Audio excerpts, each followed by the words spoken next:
If you have questions, I'll wait till the end. And we're going to start. Mary, here's your little booklet. You got it? Yeah. Okay. I do have some notes here because there's a lot of information.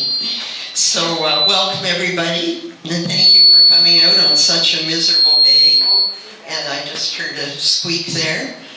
Okay, so this is about Herman and his wife Alice. And if the squeak's bothering you, I can turn this off and try and use my teacher voice. So put up your hand if this sound is bothering you. Can you turn it down at all? Yeah, just turn it down a bit. And maybe hold it a little further away. Yeah. Okay, can you hear me now? Can everybody hear me? Okay, good. Because I probably can't hear you. Steph is the workhorse these days. See if you can. So, we're going to start. Here's Herman Alice. The year's wrong. It was actually 1917. And we'll just switch time. Next one? Yep. Does anyone recognize this house? Probably not, but it's still standing, and it's on Clear Lake, where Lloyd's cottages are, if any of you are from the Clear Lake area. This was a house Herman was born in 1888 in October. His father was a tenant farmer, and they would farm. They would take over farms and then share some of the produce with the actual owner. The owner was his wife's great uncle, Uncle Jimmy Rosewell, and Uncle Jimmy apparently was quite a gad about, and by this time he was getting rather old, so the Warrens took over this farm for several years. Okay, we can move on. And I'm sorry the picture's not very good, but this is the old Woodchuck School, which was on the Clear Lake Road. It now would be just right across from Garrett Road, if you're familiar with the Clear Lake Road. It burned down in the 80s. And Herm attended the school for 5 years. In the 1890s, schooling was obligatory only between ages of 7 and 12. So it was pretty common for country people to just get 5 years. Now I have one story about this school that I heard from Grandpa. The schoolmaster was called Mr. Gates, and he was a champion boxer and boxed all over the place, which I suppose would come in really handy at that time. And he got in a fight with an irate parent and knocked the parent over a fence into a bunch of chickens. And that's the only school story I actually have from Grandpa's. I'm sure there were others.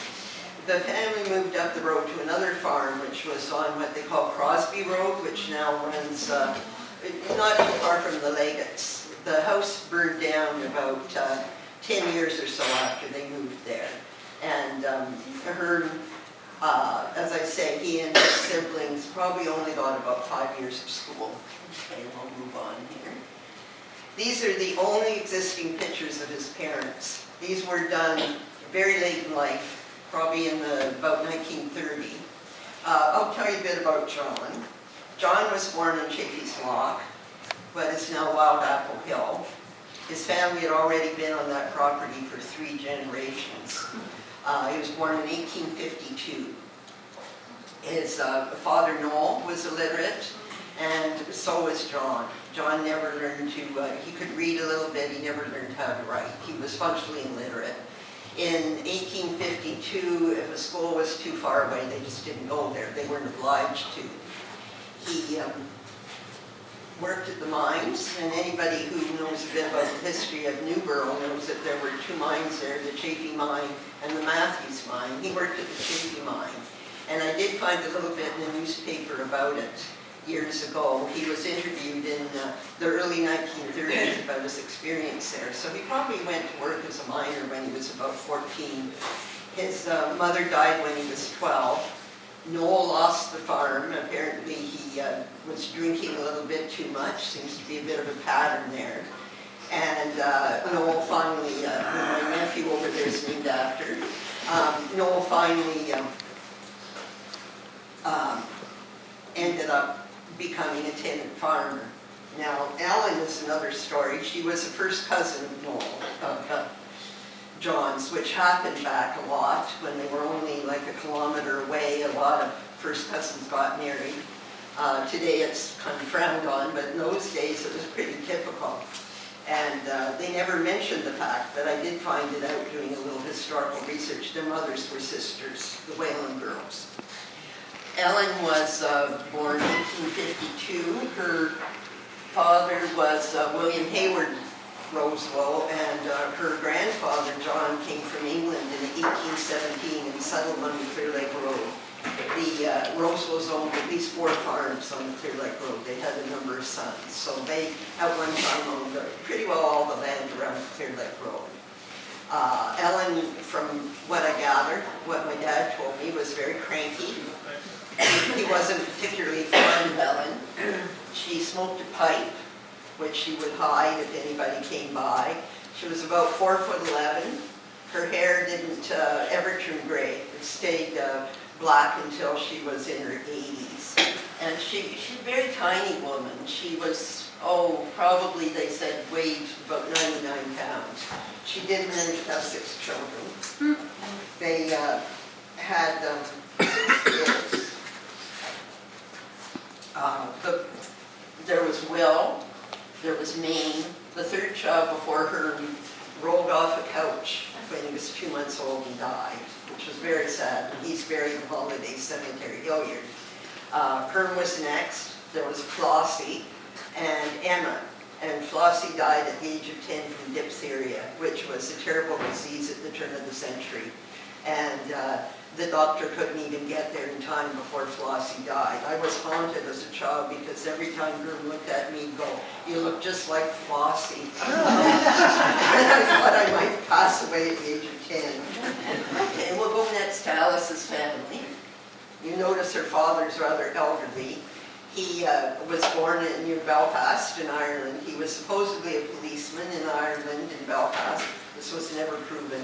He was a widower and came with 1 son to Canada to join his half-brother, William Robert Lynn, who the Lynns are quite a big name up in Westport. He settled in North Crosby. He had a farm there, and then he married Sarah Barr. Sarah was the Bars, they call Burridge, Bar Ridge. They say that's why it got its name. Burridge is up northwest of Westport, kind of between Westport and Neighbourly, in that area. There were also family of Skinsons that she was related to up there, and they came as early as the 1830s up into that land. They squatted on it. Everybody squatted at that period. They didn't own the land. There'd be absentee landowners. Arthur married her in 1880, 2 years after he arrived, and she had 8 children, 7 girls and 1 boy. And Alice was born when she was 47. She was 32 when she got married, so she had 8 children in that space of time. I don't know how they did it back then, but they did it. She was a midwife, and she spent a lot of her time traveling around North Crosby, Westport area, helping birth babies. And I'll just tell you a quick story. There was a baby that was born that was no bigger than a pound of butter. And what they did was they put him in lamb's wool and kept him in the warming part of the wood stove. And he grew up to be 6 feet tall. So he survived. Her mother had also been a midwife and delivered many children as well. Okay, next slide here. We have more pictures of Alice because her family had a fire and they lost a lot of them. Alice is a little baby sitting on her sister's lap there. This is 1896. And this picture was taken to send to various family members, including in Ireland. Alice, after she was born, her mother obviously wasn't a midwife for that occasion. They actually had a doctor, and they filled the buggy full of lilacs. She was born on May 18th. It's always a very nice story. The sisters were delighted to have a baby to play with because Sarah was gone so often that Alice was basically raised by her older sisters. Okay, here's another shot. This is little Alice holding her mother's hand. They moved into Bedford Township, which is now part of South Frontenac, into the Burridge area when Alice was probably about 5 or 6. And I have a couple of stories of her going to school.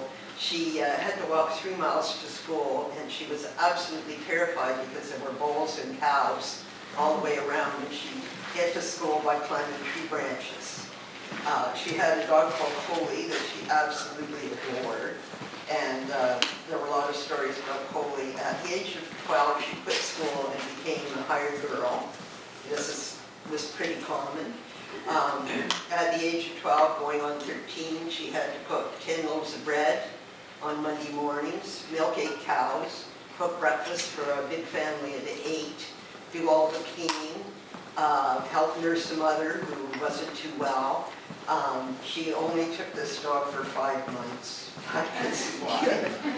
And eventually, she did take one other job where she worked for an older gentleman that loved fish and kept a barrel of fish in the basement, and the fish went rotten, and Alice would have to go down there and fish it, the fish out of the barrel. She hated fish. She never would cook fish. There was always fish around Chafee's, but not Alice. She wouldn't go near fish. By probably the time she was about 15 or 16, her father had a stroke. He was very elderly by this time. He was 62 when she was born. And so Alice, her brother Bill, and another older sister, Charlotte, were left running the farm. And they did. She cut wood with a cross saw. She dug enough potatoes to keep them going, milked the cows. They had a small herd of about 8, took the milk to the cheese factory, again, set a lot of bread. She was very, very busy with her sister and brother running the farm. Now, we'll proceed to, here's Herman on a boat called the Bartlett. And Herman, after his experience as a plowboy, he worked as a plowboy after he got out of school briefly to buy a new pair of boots, because growing children, families wouldn't have enough money to buy boots. And you see a lot of pictures of one-room schools where they're sitting around in their without any shoes on. So he went to work for the Kennedys. He didn't really like it there much. They served their farm laborers porridge, and then the farm laborers would come in later on in the day, and he'd be, the family would be having pancakes and bacon and eggs and stuff. And finally he got fed up, put the plow in the ground, and just walked off. He was noted. He had a bit of a temper when he did. He went on the boats, and this was common. All the young people in this area that didn't have farms were working on the canal, working on the boats. And he became a deckhand for many years, working on pole boats that were running from Montreal down through the Great Lakes. So he was in Cleveland. He was in many, many different places on the Great Lakes. In the winter, obviously, the boats weren't running, so he would do pickup jobs. He worked at the tannery in Kingston. He cut a lot of wood for various people in the Westport area. He was cutting wood on Indian Lake, for example, and Little Lake, which is up in behind Chafee's, and they go into the bush all winter and cut the wood and bring it out. He also went to New York State. They didn't have a lot of rules in that time about going across the border, and he looked after horses in Jefferson County, New York State for a winter, about 1911. About 1914, he got kind of fed up with all that running around, and he moved home and got hired by Spicer, who ran the cheese box factory in Newborough. And I'll just show you a couple pictures of Herman as a dandy. You see those lovely boots? He was quite a handsome-looking guy. He looked a lot like my Uncle Doug. I'll just give you a story about boots. I found it in the Kingston paper. Herman had boots that got stolen one night by one of the other deckhands. And the deckhand claimed Herman had too much to drink and he'd lost them somewhere. Well, it turned out that the deckhand stole all the supplies from the boat. He took flour and soap and whatever, and then went to downtown Kingston and did a little more shoplifting. And Herman took him to court, got his boots back, and the guy was jailed for a month. And this was on the Emerson. So I'll show you another picture. This is not her with Alice. This is a girl called Lucy Crank or Cronk. Came from up near Westport. Herm had a lot of girlfriends. He liked ladies a lot. And she was one of many. So there are some other ones, but I shouldn't say this, but they were disfigured by my grandmother later in life. And some of them had their eyes poked out with pins. Jealousy was a constant theme with Alice and Herm. So by the next roundabout, just show you another shot of Herm. Here he is with a future brother-in-law on Wolf Island. He loved horses, the way a lot of men love cars now, and he loved buggies. And this is with Rastus Netto, who married Alice's sister, Mary Ann. Okay, we'll look at the next slide. This is one of my sister's favorites, so I picked it for her. The girls are all up at the farm visiting, holding on to ferns. And these aren't all the sisters. Two of them were away at the time. But the Thompsons were a very, very close family, visited a lot back and forth. Herm, not so much with his family. There were some issues there. At this point, Alice was actually helping run the farm. And one story from her was she didn't get to see Westport till she was 16. They were up on the mountain. And when she got down, she thought it was the most wonderful, the big spire of St. Ed's. And she was just in awe of Westport. And by the time she met Herm, she was definitely getting to Westport a lot. She was going to dances. She was walking to Westport with her older sister Becky, also called Ray. And there's just a shot of the girls here. Okay, you can choose that. There's Alice here and Becky there. They were very close, only 3 years apart, and they spent a lot of time together. This is about the time she met them. Now we'll just advance. This is not from Newborough. This is a generic cheese box factory. They were made from Elgin. They were steamed.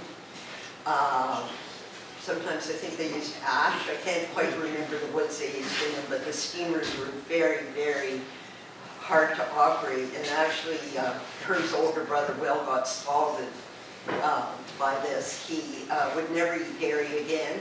He never ate cheese again because it was dangerous work. He continued to work there, but he wouldn't touch dairy the rest of his life. His father, John, was employed there, and Herm got employed there too. He made cheese boxes, but mainly he drove them up and down all through Leestown. That was his job, and he got to know a lot of people that way. And his horse was so well trained he could fall asleep. His horse would take him back to Newborough, which I always thought was a neat story. Okay, so here we go. Next shot, which you've seen before. This is about when Alice and Herm met. And because the letters start a little later, but Alice left the timeline before she passed away. And they met in August of 1916. He was driving in boxes, and she and Ray, or Becky, her sister, were walking down the mountain road. And they met, and I guess they flirted a little. And then for a week, he came back and took her on buggy rides. He was quite enamored with Alice. He started visiting her family up in Burridge, and they would visit, he'd go up there when he got a free day and spend the night. And I guess by 1917, probably around June or July, they got engaged. And everybody goes, oh, isn't that great? Well, Alice broke the engagement off. We don't know why she broke it off, but my guess is Herm liked to drink a little bit. Alice was a teetotaler. The family didn't approve completely. He was almost 10 years older than her, very worldly. Alice was not worldly. And she was getting pressured by some of her sisters not to marry him. She broke it off in any case. And so the letters start when they were still not engaged, but still going out with each other. And we'll go to the villain of the piece here. Anybody recognize this lovely looking man? Robert Borden. You got it. Robert Borden was Prime Minister of Canada from 1911 to 1919. He beat Laurier. He was very conservative, very attached to the British Empire. I think he was later named a knight. Robert Borden was there during World War I. He passed the first act, which was the War Measures Act, which we've all heard about. There was a lot of censorship and looking for spies, and even Ukrainians were put in work camps. It was a pretty ugly war. And initially, he got a lot of volunteers, and you who were belonging to the Elgin Area Heritage Society have seen the pictures of the guys parading up and down Elgin, volunteering, and all that was great. But within 3 years, volunteers were drying up. They had 500,000 Canadian men enlist, and the killing fields were terrible over in France, and so on. A lot of guys weren't volunteering by this time. So suddenly, next slide, here we go, the Military Service Act of 1917. This was fought about in Parliament a lot. Some of the Liberals broke away and formed a new party called the Union Party, and Borden won the 1917 election. So this gave him extraordinary powers. All men, starting in January 1918, between the ages of 20 and 45, had to go and register. They didn't all join the army because some had disabilities, some got exemptions because of their various kinds of work, but they had to go. And if they didn't, they got 5 years of hard labor in prison. That was, so there were a lot of pretty scared men around. 125,000 were drafted. They didn't volunteer. They were conscripted or drafted. Only 47,000 made it overseas, and Herman was one of the lucky or unlucky ones. There were riots in Quebec, and eventually the farmers out west were pretty upset too, because men were being taken off the big prairie farms, and a lot of the beginnings of the prairie socialist movement started because of conscription, but that's not history. Okay, here's Herman, and we'll just go to the next one. This is Herman. It's a picture I got of them training in Kingston. So Herman was in the 1st Depot Battalion, and I'll just read you a couple of letters. I could read these letters all day. Herman was not highly educated. He, as I say, he had about grade 5, but he didn't use punctuation, but he was a pretty eloquent guy, especially when he was trying to get out. And here's a little bit about it. Hi, Alan, goes it anyhow? Well, I thought it was about time I'd be hearing from you, but no letter yet. I've looked until my eyes are sore. What's wrong? Have you forgotten me altogether? I've been awful lonely all week and no letter to cheer me up. You must be awful busy when you haven't had time to write. Well, dear girl, I'm going down to Brockville on Saturday to be examined. Tobin and I and 3 McCarthy lads are all going down in the car, and I'll send you a long letter on Sunday to tell you how I got along. Will Blaze was down today and bothered, and believe me, he's feeling pretty blue, and Johnny Coburn was down, and he was a B class, and Harry Blair is C class, and you tell Bill, her brother, not to wait for the board because it closes the 10th of November, and those that isn't examined by the 10th is put to prison for 5 years hard labor. Well, I guess I told you enough about that. Did you get my letter? I guess Alice must be sick of writing, or else she wouldn't be waiting me so long. If you knew how lonesome I've been all week, you'd keep me waiting a whole week. If I don't get one tomorrow, I don't know what I'd do. I suppose you'd be glad I'll be okay overseas, so you won't be bothered by me, ha-ha. Well, if I'm not right, I intend to put the suit on as soon as I'm examined. Next time you see me, maybe I'll be a soldier. Just a little bit of some of his writing. Let's see, check. So he was actually, the 12th of November, he was chosen, but he hadn't got a letter yet. He was waiting for a letter, and very nervous about it. His boss tried to get him an exemption, but wasn't successful. And Herman was an A11. An A1 was if you'd already served in the military. An A11 was, okay, you were good to go. I'm not sure what a B or a C meant, but obviously there are some exemptions. Now, the letters continued for quite a while, all written from New Girl, and all pretty cheerful. Another one, November 12th. I wish my letter would come so I know if I was going to be exempted. I tell you, Mother is kind of blue over it. Win Breckenridge got exempted for a year. Win Blair is feeling kind of sore over it and can't blame me much. Well, dear, I won't write much. It's time for bed now, and if nothing happens, I'll be with you in a week. And he signs it XXX. So things continued in that vein, and some of them were quite touching. He would sign them SWASK. Anybody know what SWASK means? Sealed with a something kiss. Sealed with a sweet kiss. And it was one of his favorite ways. So time went on, and then he went up to see her on Christmas Day, and they got engaged. And he gave her a scarf and some oranges, which was a big deal at that time. And everything was copacetic until he and her brother Bill got into the whiskey. I'm just kidding, don't do this. If I did anything wrong, I'm awful sorry, and you tell them for me, and surely you, Alice, will forgive me for the way I used to, but if I'd been my own self, you know I wouldn't do anything wrong to you or hurt your feelings.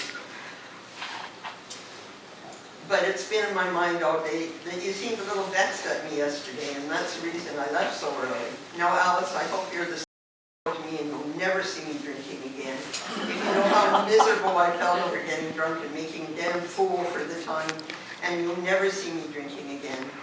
Well, Alice, it was sometime up at Scott's Christmas night. There was a huge crowd there, and I guess Amy and Willie was up there, and I heard there was a lot of them drinking. Say, dear, I sent you rubbers up. So they were engaged. It was official, and Alice got her soldier. You never drank again. So he continued to write. Now it's 1918, and he was pretty nervous about when he'd be called up to Kingston, and he finally was about January the 10th. Hi, sweetheart. Here to say hello, and how are you feeling? Anyhow, I hope well. I got here at last, and believe me, it's someplace. Bill's here too. I'm going to stay in Kingston to train. They wanted to send me to Belleville, but they let me stay here. So Alice, I don't get a pass for 5 weeks, and then I get a pass for 2 weeks. Would you come? Well, dear girl, you're loved. So don't get tired waiting and loving someone else. Now remember, if you do, don't be disappointed for me for not writing because I don't know my number yet. Don't be frightened at my writing. Well, dear girl, I was out drilling all forenoon Saturday, and it's a son of a gun of a job. We don't get much to eat, only what we have to buy, and we sleep on a blanket on boards. So a tough training. So I guess I'm going to get some straw because my back's good and sore. And it goes on. A lot of letters. By the end of January, they were getting ready to go. They weren't giving him a lot of free time. And his father actually managed to catch the train up and spend some time with him in Kingston. He walked right up to the bunk and they shook hands, which is a little different than today, but that was the Victorian era. They weren't quite Victorians, but they were raised to be Victorians. And a next letter, February 16th in Three Rivers, 12 River, yeah. He'd been lying in a place since 6 o'clock in the morning. There was a train wreck and they were stalled, so he'd write a letter. It was a sad sight in Kingston yesterday when they loaded 500 of us on the train, and I hope someday I can get back to you and settle down for my life. Don't worry, dear, but write as often as soon as I get my address. Tell Bill that Charlie beated it out, so whether he deserted or who knows, I couldn't find the rest of that. And Lookshot. Okay, this is Herman. And this was in Seaford, which was in Sussex in England. He was there 5.5 months. And they were going to send him out and they kept getting quarantined. There were mumps running all through the soldiers in Seaford. And just when they got over mumps, there was Spanish flu and more mumps. And they were kind of holding them back in reserve. So there are a lot of letters written from England. I'll just mention a few. They were generally on the theme of being absolutely homesick, wanting to drive old Joe up the mountain, pick berries, sit under the old shade tree, get on the couch. He was very, very homesick. He absolutely hated the rabbit that they continually served the guys. Now, there were some very interesting things that he does mention. One of them is in Sussex, you could hear the guns from France constantly. So the guns were pretty loud, and they had airplanes circling Seaford Camp constantly, trying to, keeping an eye out for German attacks and stuff.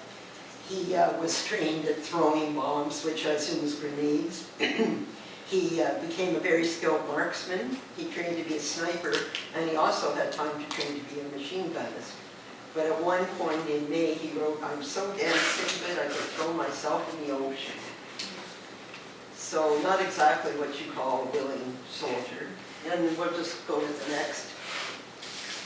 This is a poem, and it's rather hard to read, but here's an example of Seaford Camp. Sometimes 5,000 to 8,000 Canadians in this camp in huts. I'll just read the first stanza. "There's an isolated, desolated spot I'd like to mention where all you hear is stand at ease, slope arms, quick march, attention. It's miles away from anywhere, by God, it is rummin'. A chap lived there for 50 years and never saw a woman." And it continues. It's actually really funny. "But we're not downhearted yet." Well, some of them are getting pretty downhearted, I must say. By March, he thought he'd be in the trenches, but no. He mentions doing a lot of marching and parades, and Robert Borden came and handed out all kinds of medals to the guys. "You should be here for dinner. We have rabbit Sunday for dinner, some lunch, some place, lots of stew." Food was constantly on his mind. He loved food. And so it goes on. More about quarantine. He would write the letters from the Salvation Army Recreation and Reading Room. And continues through May. He kept expecting to be overseas. June. "I threw my course on the machine gun and passed okay. I finished up firing on the ranges today, so you see I'm now a trained soldier."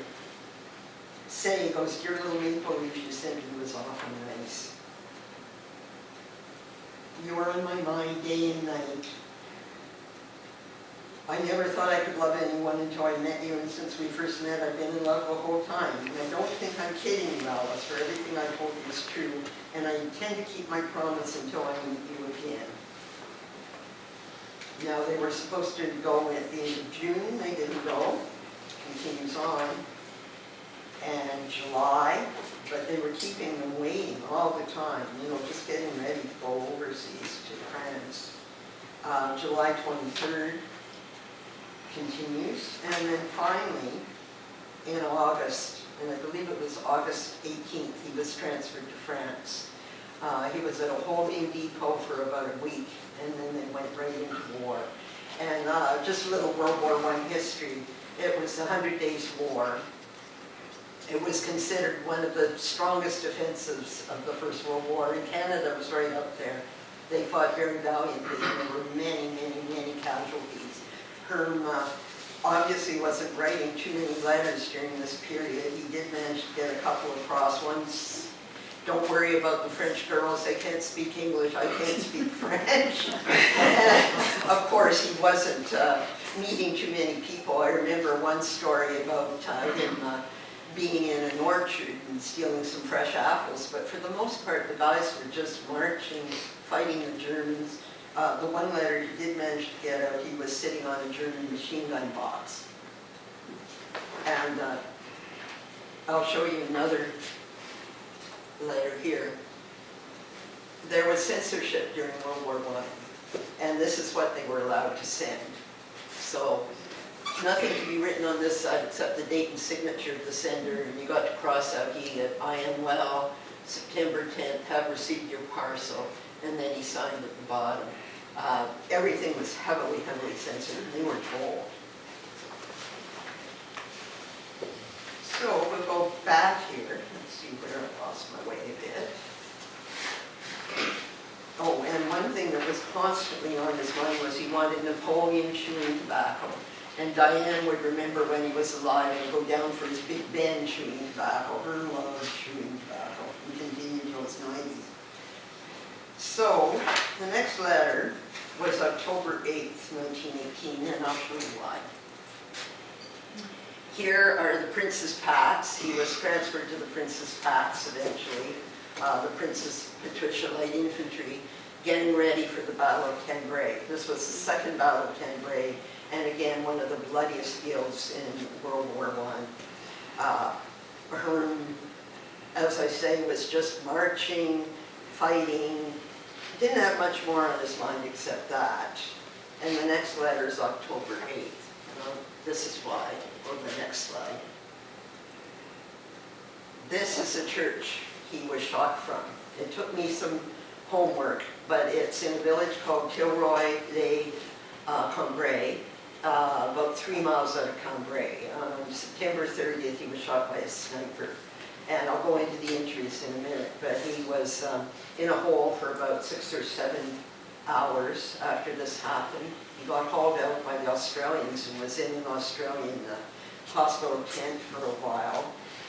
The injuries were, the bullet went through here, took out his teeth, disfigured his face quite badly, went into his right arm where he had shrapnel, and then damaged 3 of his fingers.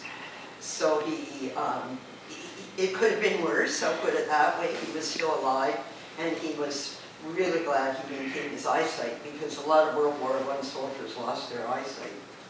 So next time she hears from him, "Dear Alice, just a few lines to tell you I'm alive, but that's about it. The reason I didn't write, I got wounded and wasn't able to write and do much now, but I'll try a few lines. Well, dear, I'm back in England, and believe me, I'm glad. I got hit in the face and hand, and I'll be out for the winter. I got hit in the morning and stayed at home till 3 o'clock. I guess it will be 6 or 8 months I'll be away from here." And he was trying to write, and his hand was so disfigured that he was writing with pencil, and it was hard for him to write letters, which Alice maybe didn't know. I lost all my gold teeth and more of them, and thank God I still have my eyesight. Another side effect of this, which wasn't mentioned, was he lost his hearing. And Herm was, as members of the family can attest to who were alive when Herm was, Herm couldn't hear a damn thing. He, even when he worked on the locks, Alice was his ears. In those days, the boats used to go honk the horn 3 times, and she'd actually have to stay up and listen. And he never used a telephone. He just couldn't hear anything. So he stays in Orpington, Kent. I'll just show you a picture here. Here's the hospital. This was a postcard. You see the nurses and all the beds lined up, guy in a wheelchair. One of the nurses was from Phillipsville, interestingly enough, Ella Kennedy, and she was dressing his wounds, and Alice was having a hissy fit over the bridge.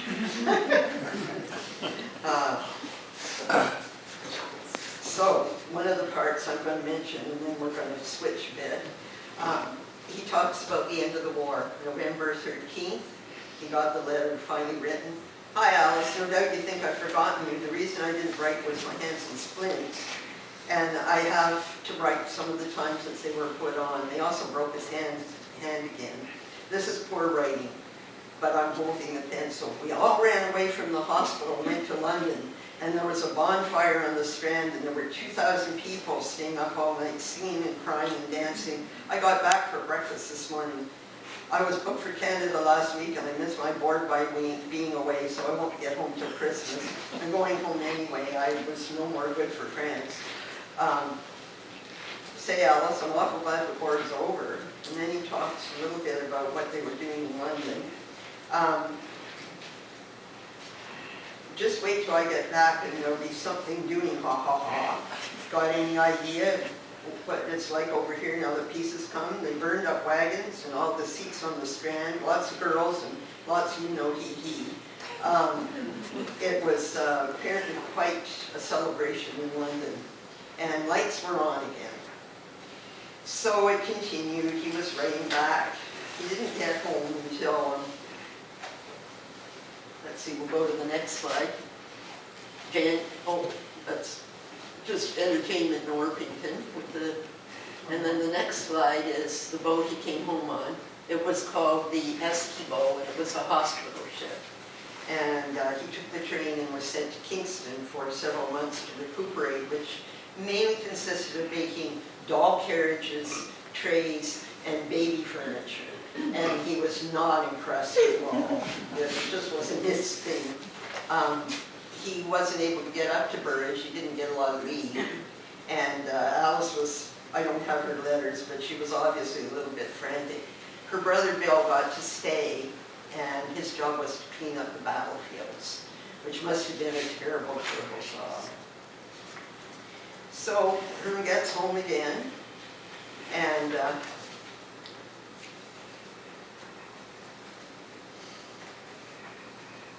we'll just move to the next slide. This, unfortunately, isn't very well taken. It fell out of an old letter, and I've never seen another one except that one I showed you him in uniform. And if you look at his face, look at how swollen it is.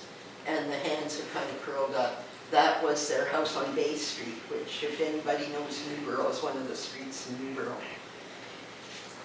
So the letters continued on, and seemed to stop around April of 1919, and they were married in June 21st, 1919. They quietly went to Kingston, got married, and it made the newspaper, but no wedding pictures. It was all very quiet. They'd been engaged for a long time.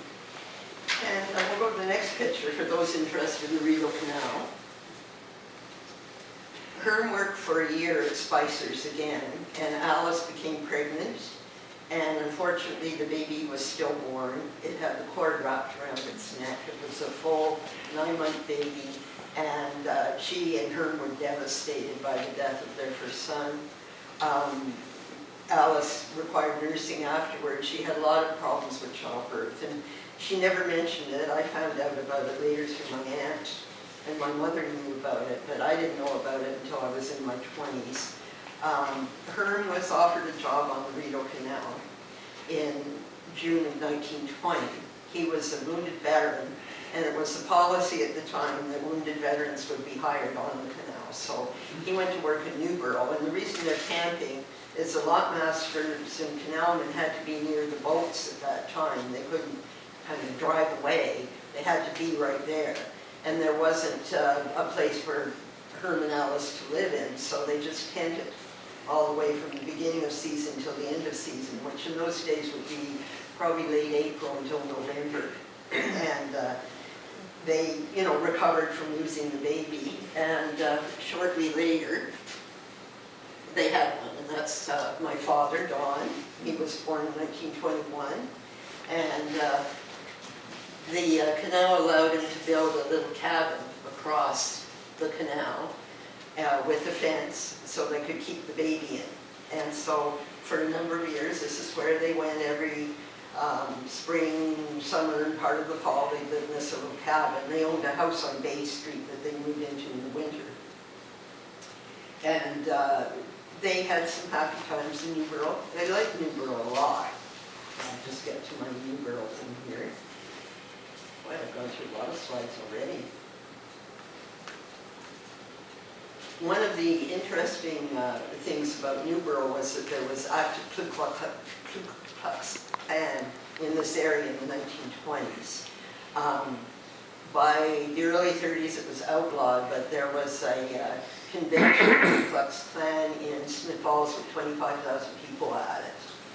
They were in Newborough too, wearing white gowns and the white masks, and they burned a cross in front of a house in Newborough. It was kind of an April or a May, December wedding. The guy married the woman about a week after his wife died. It was considered quite scandalous. And Dad's earliest memory, one of them was sitting on his dad's shoulder watching this cross burn in Newborough. Another thing was they had to go under quarantine. Dad got scarlet fever when he was in grade 1, and they were quarantined. They used that a lot at that time. They put up big quarantine sign, and family had to bring them food. The first lot master was William Dargavel, and William was quite an old gentleman by this time. He wore a top hat and a suit to lock the boats. And he was the brother of J.R. Dargavo, who owned the general store in Elgin and had a lot of political weight. That's probably how he got the job originally, but he was replaced by Jack Lyons. And they really loved Newborough. And Herman was offered the job of lockmaster at Chaffee's in 1924 and turned it down, which is very unusual. His parents were getting older. Alice had made some friends there and she enjoyed it. Her sisters weren't too far away in Newborough, whereas if they went to Chaffee's. When they first moved to Chaffee's, she didn't get out of Chaffee's for 4 years. They were very isolated then. In the summer they were busy, but in the winter that was very isolating. Just a few shots in Newborough. Dad with the picket fence. And the next shot. This is a postcard labeled The Gang. Here's Herman at the far end. We're not sure what the gang was, but there's a good chance that they were men who were campers, because Newborough, like Chaffee's, was covered with tents, and fishermen, and so on and so forth. So I believe that these are not canal workers. They look a little too dapper, most of them. And again, an example, but you can see the scarring on Herm's face there. He was only about 35 there. Okay, we'll go to the next one. Another shot in Newborough on the lawn. I believe, I may be wrong, but I think this is Phillips. And Phillips was the superintendent at the time. And Herman and Phillips were quite close. They became good friends, and Mrs. Phillips too. The superintendent would be up a lot by car, although he would take a tour every year on the Loretta, which was a canal boat. So we'll shut this, I'll go back. Okay, we'll continue. Herman finally got to go to Chaffee's in late 1928 as lockmaster. He was acting lockmaster. The family were not with him at this time. They remained in Newborough.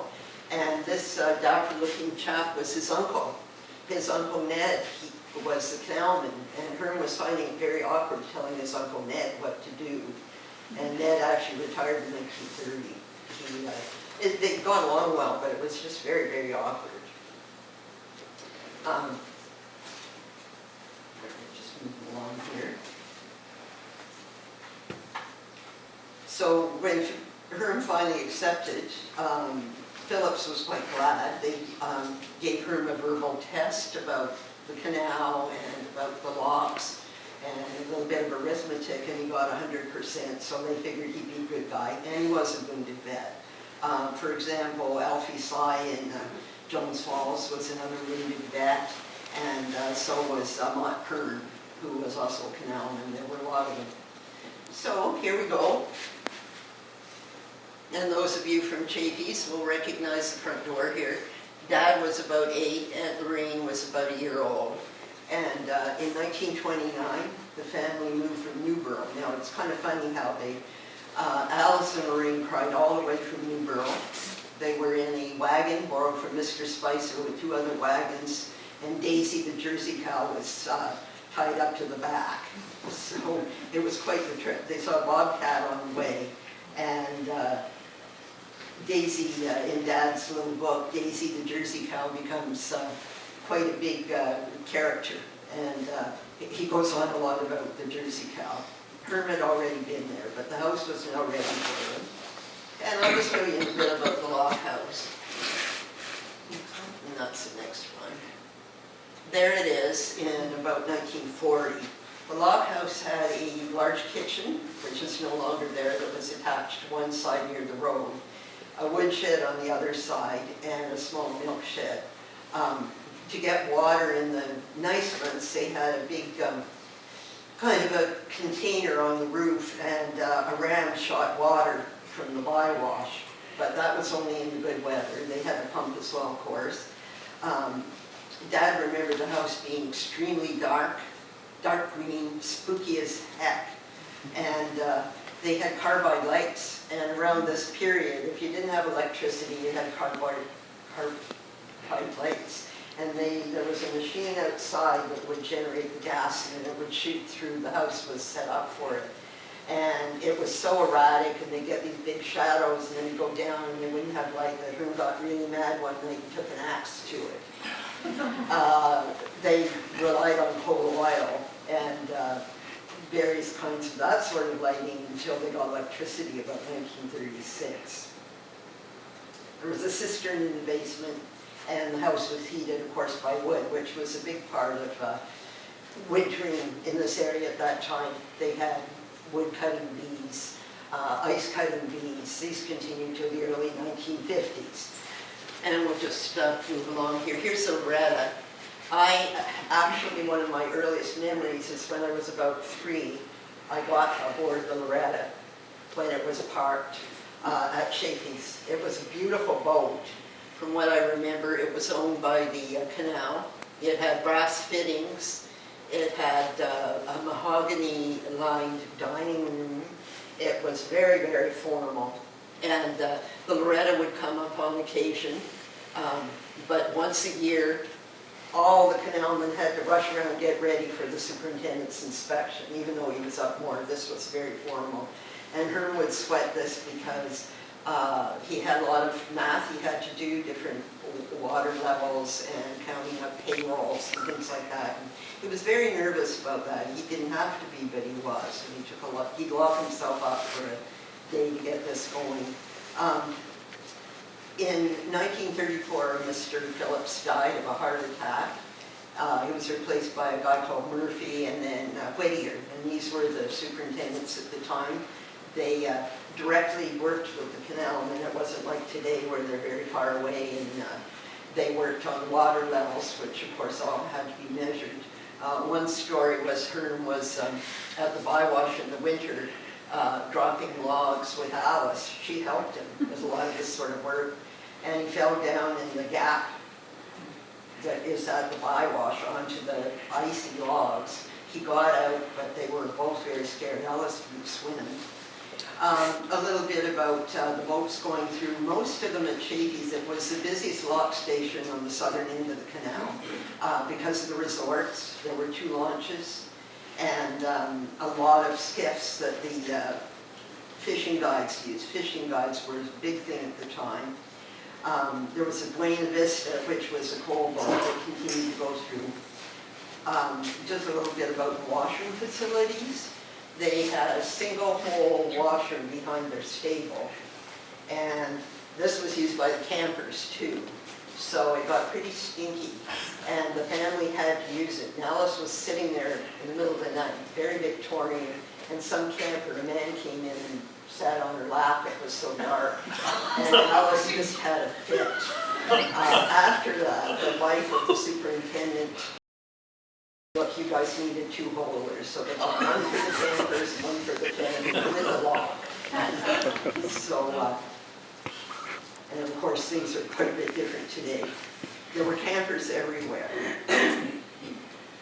Okay, just a little bit about work on the canal, and I could go on about this for quite a while, but here they're painting the lock gates. This was in 1946, right after Dad got home, and the family dug in too, of course. Everything was painted. All the stone was pointed and refilled with cement. The grounds were cleared, and of course in the spring they'd be lifting the stop logs when navigation started, and in the fall the closing down would be the same thing. They had carpenters there quite often, not necessarily building gates, but doing all kinds of different sorts of work. And they would stay at the lockhouse at Chafee's upstairs. They had their own cook and their own stove. But they spent most of their time at Herman Alice's playing euchre. And euchre was all the rage at that time, still is in some places. Okay, another real quick look. This is Bill Hope, who was his canalman for 16 years, and I vaguely have a very vague memory of Bill. He was also a veteran. He was British. He liked to drink a bit. They call that place now the Hope House, and a lot of people don't realize that the Hope House was lived in by Bill Hope and his family. The Canalman's house, Bill moved out of in 1956, and a family called the Morehans lived there for a few years, and it was abandoned about 1960 or 61 when Neopinicon bought it. Okay, we'll go to the next shot. I colorized this, AI. This is Lorraine Warren holding it looks like a cat, and her best friend was Janice Jarrett Cross, and we have many, many pictures, and Cindy's here, and she knows of that connection. She became Janice's bridesmaid. They were inseparable all through school.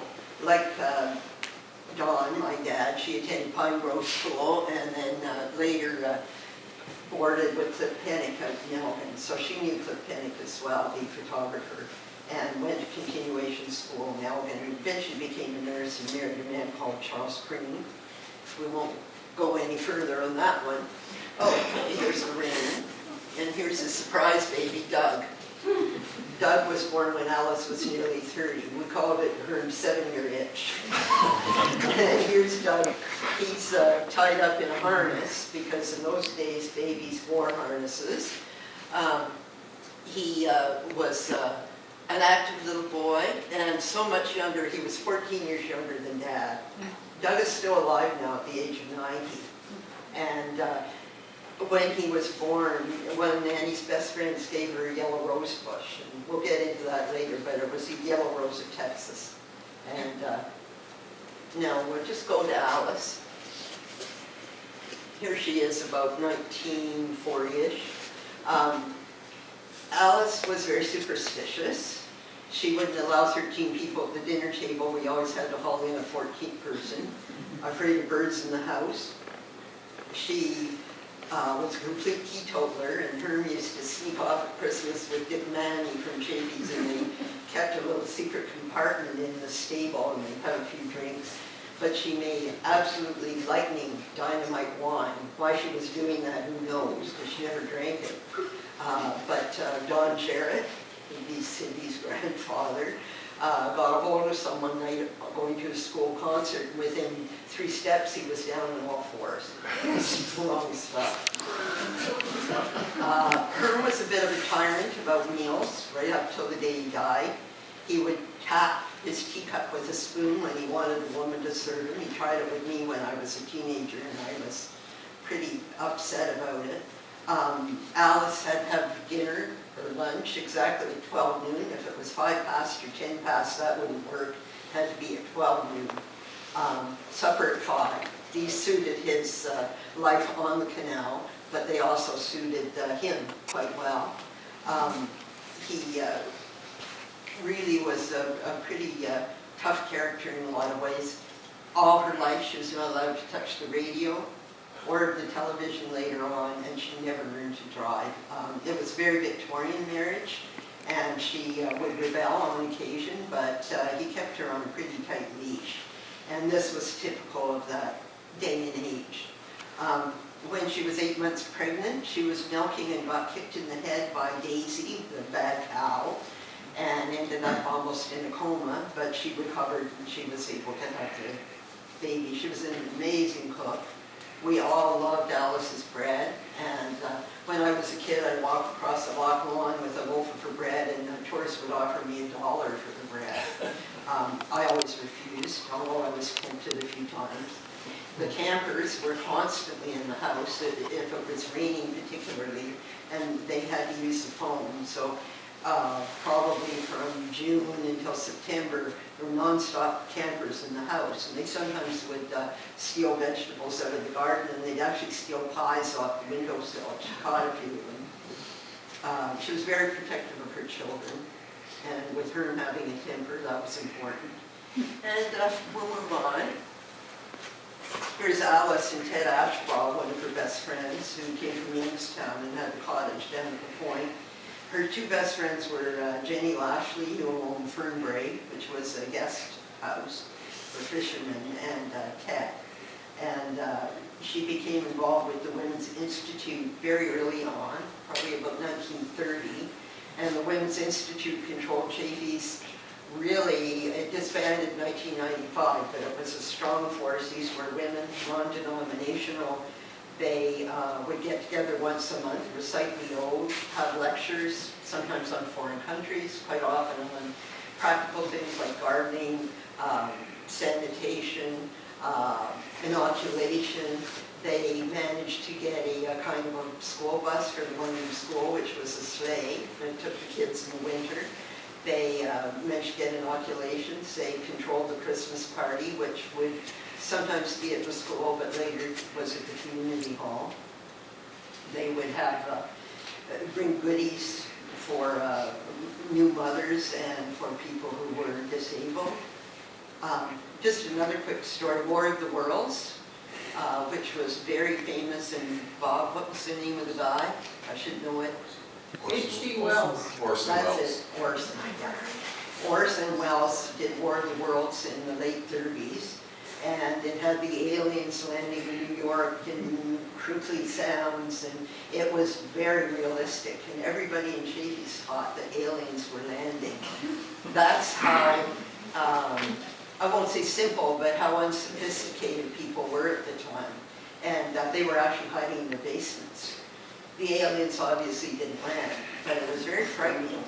And during the Depression, hobos would travel on the railway, and they would stop at Chaffee's, and Herman would let them stay in the kitchen on a couch. Alice wasn't too happy about it, but there was a mark on the Lockmaster's house door that indicated that they would accept hobos.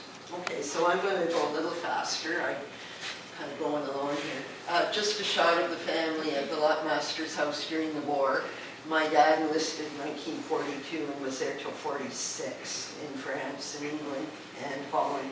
And they were really worried, particularly Herman, and everybody would sit around the radio at night and listen and wait for the telegram to come. Unfortunately, it never did. But by this time, Maureen was growing up, and Doug was probably about 11 when Dad got back. Just go to the next shot. A couple of highlights of the end of Herm's career. He was chosen to lock Princess Elizabeth through in the early 50s. I think it was in 51 or 52, with Jimmy Pine from Davis Lock and Captain Tom Davis from Chaffee's was captain of the boat. Now you ask why they had this connection. Well, the lady in the hat is Charlotte Whitten. She was the first female mayor of Ottawa, and maybe the only one, I'm not sure. Charlotte was very good friends with the Thorburns, who had a cottage on Indian Lake, and Jane Monahan's family, and also with Eva Kuhn, who was another good friend at Davis Lock, who had a cottage. And she got to know Chaffee's quite well and get to know all the people Chaffee's, and that's why Chaffee's and Davis Lock were picked. And there's Princess Elizabeth getting off the boat. Okay, we'll continue on. I threw this in, that's me. I was probably about 2 or 3, and that's on the Lockmaster's lawn. I do remember the Lockmaster's house vaguely. I was only 5 when we left, but I do remember it. Now, moving on, new retirement home. This modest little house was built from the college school in North Crosby. It was dismantled and shipped on a hay wagon, basically all the lumber, and Herm and one of his nephews put it together into a little 2-bedroom home, and here they are in front of their house. Beautiful dahlias, geraniums. They always had a big garden at the back, and Herm retired in the spring of 1956. And I actually remember going into the school with him and Dad, and it was a 1-room school and all this light coming in, and I found an old book, and I still got it, and it was only about 4 at the time. They had an outhouse and a wood stove. The outhouse lasted for a couple of years, and then they got running water, but they used a pump initially. And it was a center for visiting. All kinds of people came to the house, cottagers. It always seemed to have somebody there except in the winter, and they'd run back and forth trying to figure out whose car had gone by, which is how quiet Chaffee's was at that time in the winter. A lot of tall tales told on those trails. Is that a brown car? Is that anyway? Herm launched into a new career at the age of 67. He became a fishing guide. And I remember when he was guiding, he got a little unsteady when he was out there standing up in the boat. The highlight of his guiding career was in 1957 or 58, when the mayor of Moscow came to the Opinican.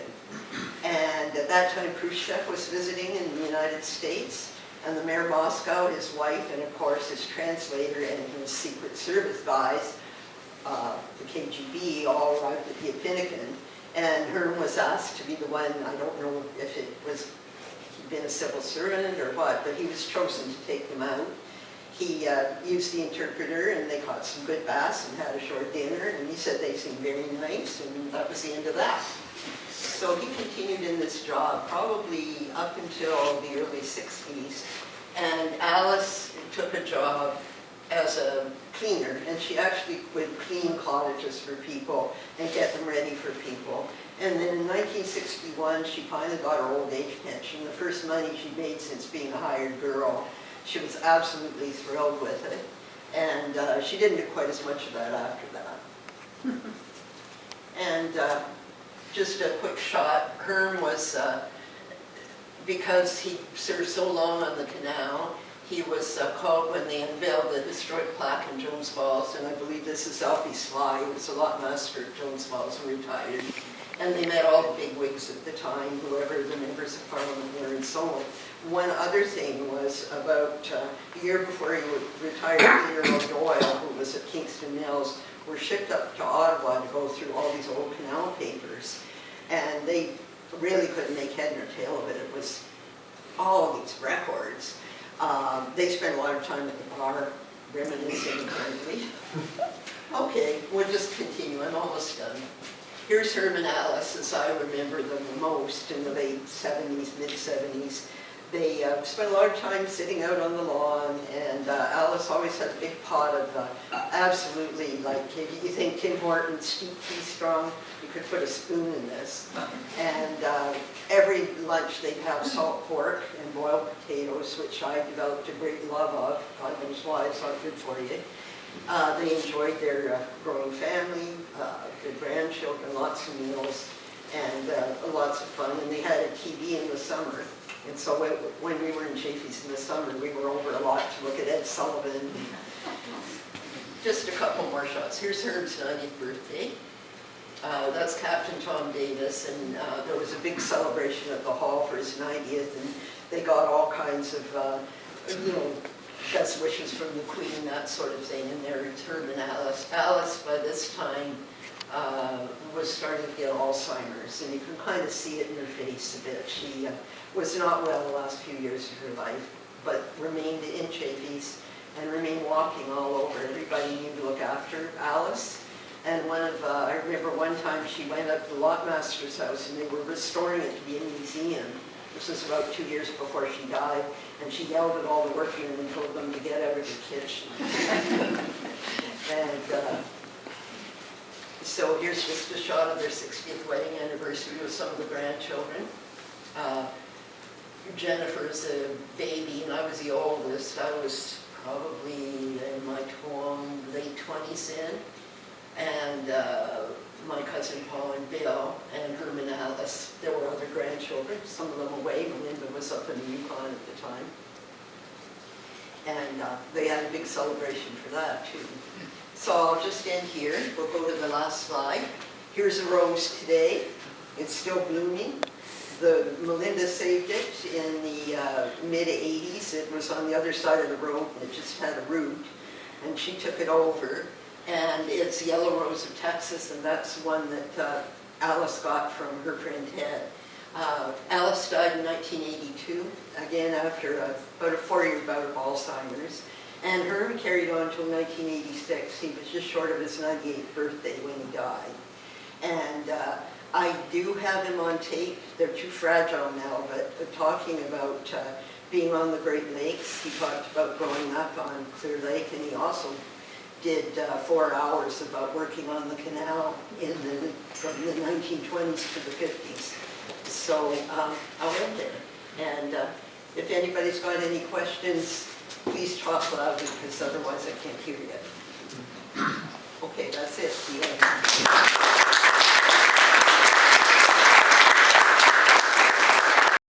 My own copies now, but you can read it at the library if you're interested. Daisy the Cow's in the book. Daisy, the kick when you milk Daisy. Yeah, there's a picture of Daisy in the book. It's also on Amazon. Yeah, it's on Amazon, that's right. Yeah. It's on Amazon. And he was a pretty good writer. He was an English teacher. And Melinda and I spent a great deal of time not just editing it, but finding the pictures. And I dealt with the publisher who's still trying to get in touch with me and going, would Don Warren like to get more copies done? And you're going, no, because he's been deceased for 10 years. And we're not about to do it. But anyway, that's it. House on the Hill. Well, I'm gonna ask you to cut it there so I can sit down. So I'll make you. Yeah. Sue, on behalf of the Elgin and Area Oh. Heritage Society, we Thank want to you. give you some paper Okay. that hopefully is useful.